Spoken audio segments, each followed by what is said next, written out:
हमारी आर्मी कोई जवाब नहीं दे सकती, ना देगी। ये मैं आपको रिटर्न ही कहने को तैयार हूँ, कोई जवाब नहीं देगी। इन्होंने 71 में जवाब दिया था। 71 में हमारे 90,000 फौजियों को 2500 हिंदू कैदी बनाकर ले गए, उसका इन्होंने जवाब दिया। हम इंसान नहीं हैं, हमें दरिंदा समझा हुआ है। अवाम की बात आपने की, हम ये सब जिंदा लाशें हैं, डेड बॉडियां हैं। कैसे बोले, हमारे जबानों पे ताले लगे हुए, अगर कोई सच बोलता है तो उसकी जबान काट दी। हम तो जिंदा लाशें हैं, हम डेड बॉडी हैं, हम चलती फिरती लाशें हैं, हमारे कोई हकूक नहीं। हम तकसीम के बाद के आज तक वही जुल्म सह रहे हैं। पहले हम अंग्रेजों के गुलाम थे, अब उनके कुत्ते नहलाने वालों के गुलाम है। ये हमारी जिंदगी है। हमको जंग जंग जंग ये हमें ड्रामे दिखाते हो। मैं इनसे कहता हूँ कि जंग कर सकते हो तो करो, जंग तुम ना कर भी नहीं सकते, ना तुम्हारी जरूरत है। देखें 47 से लेकर 4 जंगें हुई, एक जंग तुमने लड़ी है। जंग का नमूना बना के फिर अमेरिका के पाँव में गिर जाते हो। खुदा के लिए हमें बचाओ। दुनिया में जहाँ भी देखें शायद हमारी कमी है, हम मजबूर हैं, हम गुनाहगार हैं, लेकिन रब्बे काबा हम तेरे हबीब के उम्मती हैं। खुदा का वास्ता हमसे रहम का भला फरमा।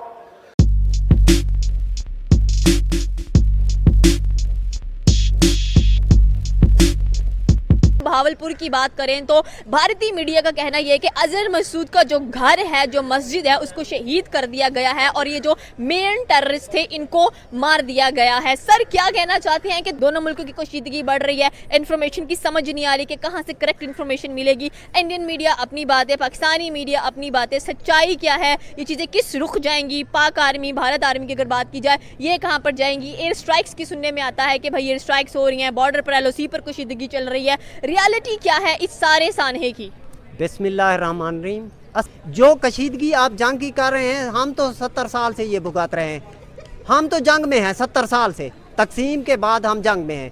कभी हमारी भूख से जंग है, कभी बीमारी से जंग है, हमारी अफलास से जंग है। हम तो जंग में हैं, हालात जंग में हैं, हम जंग ज़दा लोग हैं। हम जो हैं दोनों भाई हैं। इंडिया हमारा हिस्सा है, हम इंडिया का हिस्सा हैं।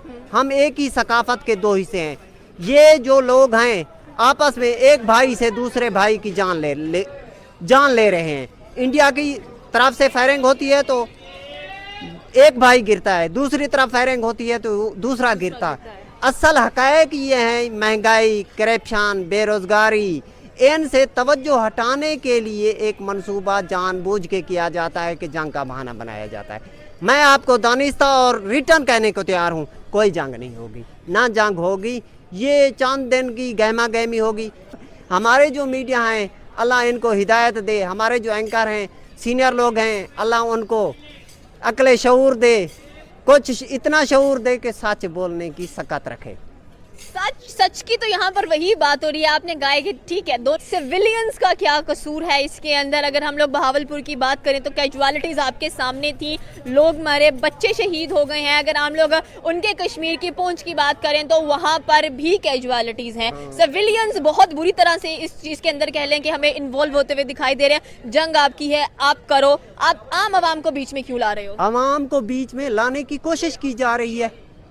मेरा ताल्लुक राजनपुर से, मैं बहावलपुर का उसी इलाके का हूँ, क्योंकि वहाँ पे लोग, जहाँ पे गुर्बत होती है, पसमानदगी होती है, वहाँ पे दहशतगर्दी भी होती है, अटैक भी होते हैं, सब कुछ होता है। यह दानिस्ता तौर पर हमारे मुल्क की ये कंडीशन है, जिस सूबे में कोई मादनियात या कोई ज़ख़ैर निकालाता है वो दहशतगर्द हो जाता है, हमें दहशतगर्द डिक्लेयर किया जाता है। सच बोलना, पाकिस्तान में रहते हुए सच बोलना इतना भयानक जुर्म है जिसकी इंतहा नहीं है।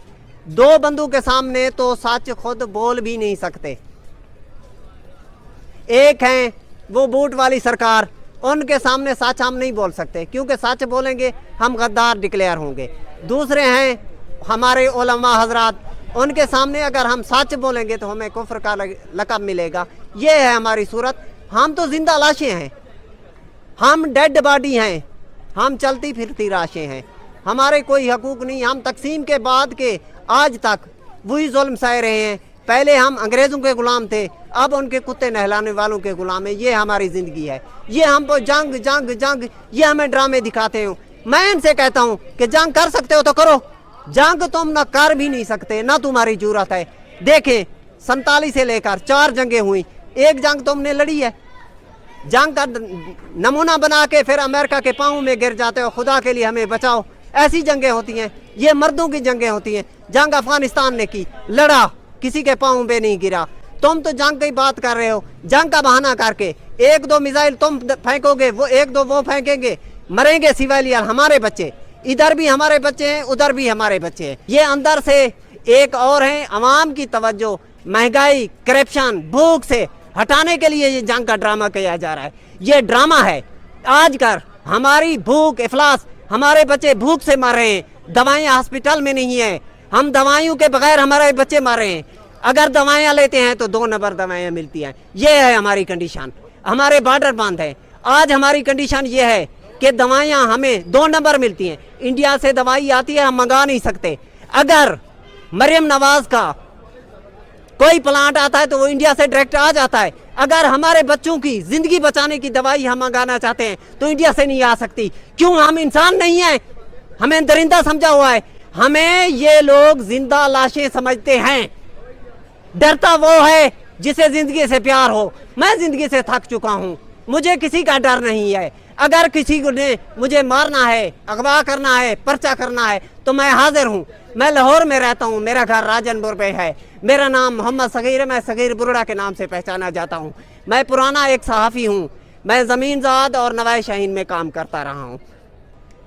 तो सोशल मीडिया के बारे में क्या ख्याल है कि सोशल मीडिया पर कितनी कुछ रियलिटी आपको नजर आ रही है? जैसे कि बात ये की है कि अवाम के दिमागों से खेला जा रहा है, पता नहीं चल पा रहा है कि किस पे यकीन करना है, किसको छोड़ना है। पाकिस्तानी आर्मी कब रिटेलिएट करेगी, कब भारत को जवाब देगी, क्योंकि भारत तो दागे खड़ा है हर एक चीज़। हमारी आर्मी कोई जवाब नहीं दे सकती, ना देगी। ये मैं आपको रिटर्न ही कहने को तैयार हूँ, कोई जवाब नहीं देगी। इन्होंने 71 में जवाब दिया था। 71 में हमारे 90,000 फौजियों को 2500 हिंदू कैदी बनाकर ले गए, उसका इन्होंने जवाब दिया था। और जब भी जवाब देगा कोई सिविल देगा। उस 90,000 को छुड़ाने वाला एक सिविल गया था, ये गए थे बूट पहन के, सिविल गया था 90,000 को छुड़ा के। इनको तो 2500 कैदी बना के ले गए। इन्होंने कब जवाब देना है? ये सिर्फ कौम को मरना जानते हैं, बाहर लड़ना इनकी। ये तो 2500 कैदी बना कर लेके गए थे, इसके पीछे कौन था? इसके पीछे मफाद परस्त थे, वही थे जिनका मैं भी नाम नहीं ले सकता, आप भी नाम नहीं ले सकती। सब जानते, कौन नहीं जानता। तो फिर जब पहलगाम से लेकर अभी तक आपको क्या लगता है कि पहलगाम में जो हादसा हुआ, उनके जो 26 कह लें कि जो टूरिस्ट थे वो मारे गए, उसमें कितना हाथ आपको पाकिस्तान का नजर आता है? क्योंकि एविडेंस की बात हो रही है हमेशा कि एविडेंस दिया जाए, एविडेंस दिया जाए, एविडेंस दिया जाए, but still right now evidences अभी तक मिले नहीं है इस चीज़ को लेकर। उस पहलगाम से लेकर यहाँ तक की जो सफ़र है उसमें क्या देख रहे हैं आप? इस पर मैं एक छोटा सा शेर अर्ज करना चाहता हूँ। अकीदत रोज बिकती है, नसीहत रोज बिकती है। अमीर शहर का मोहताज है मजहब, कभी मुल्ला के फतवों में, कभी हुजरे में शरीयत रोज बिकती है। मंडी है, ऑल फॉर सेल है। ऑल फॉर सेल है। तो अवाम यही सवाल कर रही है कि यहाँ की सिक्योरिटीज़ की भी अगर बात की जाए तो इसकी सिक्योरिटी पे भी सवाल आता है कि जो मिसाइल्स आए हैं या जो ड्रोन आए हैं, तो क्या हमारी एयर स्पेस की सिक्योरिटी इतनी मजबूत नहीं है? ये आपका सवाल सही है। हमारी सिक्योरिटी इस चीज़ पे है, सोशल मीडिया पे किसी न्यूज़ कोई सोशल मीडिया का न्यूज़ चैनल अगर कोई उनके खिलाफ खबर देता है, वो पाकिस्तान के किसी कोने में हो, ये इनको खबर चल जाती है। अगर मिसाइल दागा जाए तो इनको पता नहीं चलता। ये है हमारी सिक्योरिटी की सूरत हाल। ये सिक्योरिटी जो है ये अपने दिफा के लिए है, अवाम का कोई दिफा नहीं है इसमें। तो भारत पाकिस्तान का ये जो एक सफ़र है पहलगाम से लेकर अभी तक का, आज कह लें कि तकरीबन आपको 8 मई नज़र आ रहा है, तो क्या सिचुएशन नज़र आ रही है आपको कि ख़त्म होगा? इसका नतीजा क्या होगा? कोई भारी नुकसान होगा तो बंद होगा या अमन सलामती हो जाएगी? क्योंकि